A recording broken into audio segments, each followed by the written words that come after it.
For me, well, to start with, I'm a medical doctor. That's the background. But just prior to that, I've been always interested in health. And I think I started with a little bit unfair advantage. Having been born in a community of faith that I believe that your body is, the temple of God, that made me very, very curious from when I was a child to understand how the body works and what one can do to be able to keep the body healthy. So, and then after that, then of course, I was interested into from high school things like physiology. I'm going to talk about biology that it was called then, and then I went to medical school, and at medical school, I was very, very, excited that definitely now I'm going to learn more about how the body works, of course, and what one can actually do to be able to keep this body healthy.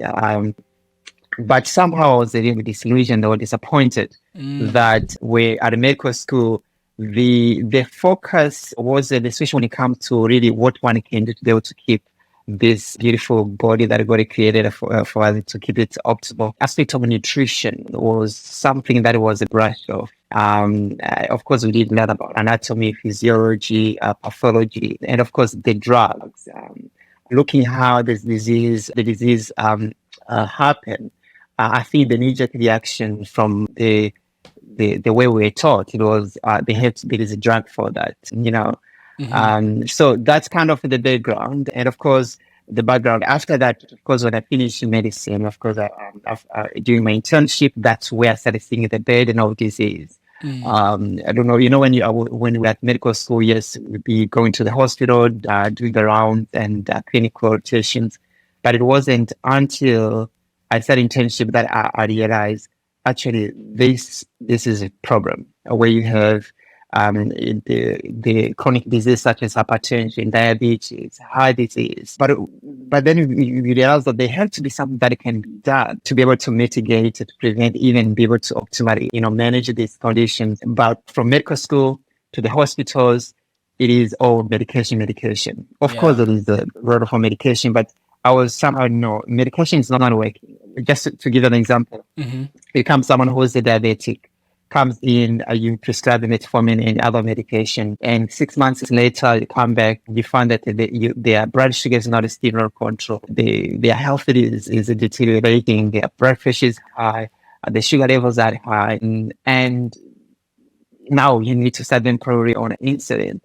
So you realize that once you're classified into the category as diabetes, of course the medication it didn't in acute setting, of course, the medication do help, but on the long run, medication is not a solution. Yes, at the medical school, we did talk about a bit of lifestyle change, but that was probably like one line. Wow. When you ask any doctor, even today, what is the lifestyle change? No doctor can tell you. I guarantee you, from medical community, they won't know what it is.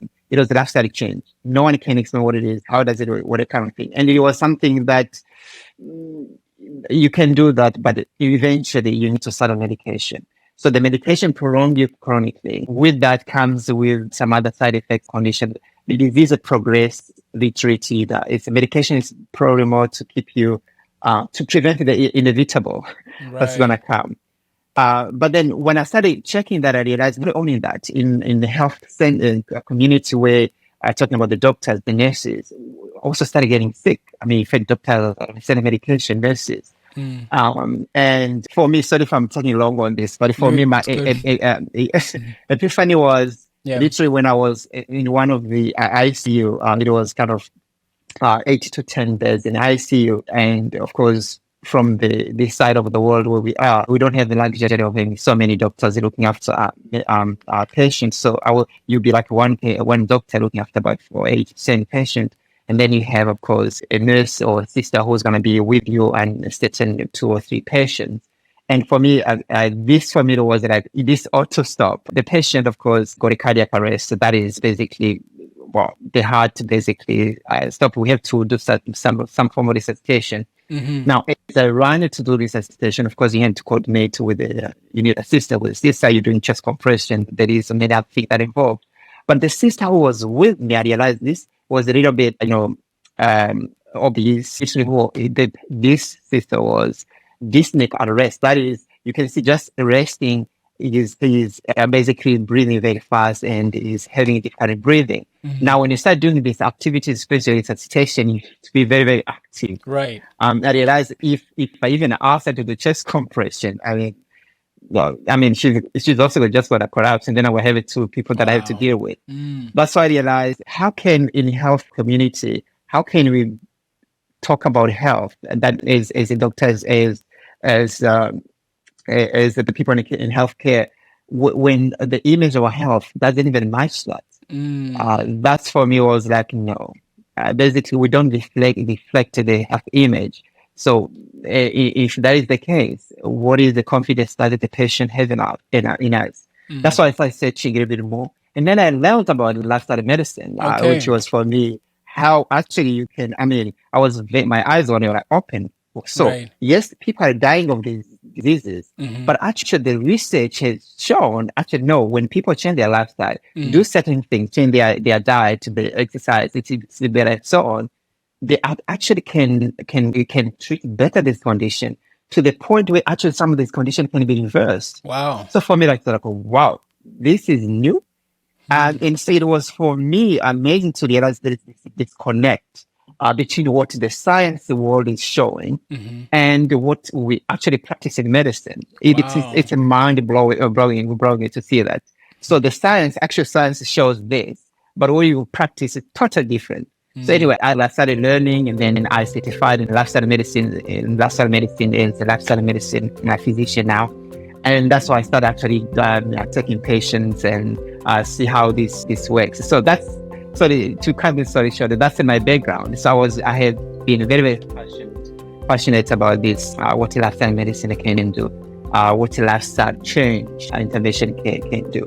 And I think for Africa, where today the burden of lifestyle diseases are the most surpassing the communicable diseases. Lifestyle disease, another term that is commonly used, is non-communicable diseases. In the past, of course, in Africa, poor infrastructure and so on, things like cholera, diarrhea, and all this infectious disease, that's has been the burden of disease. But now, we're not dying only from those communicable diseases. Now, non-communicable diseases that are brought by the way we live, are killing more Africans than the communicable disease. And that's why I believe this is the burden that is unnecessary for Africans.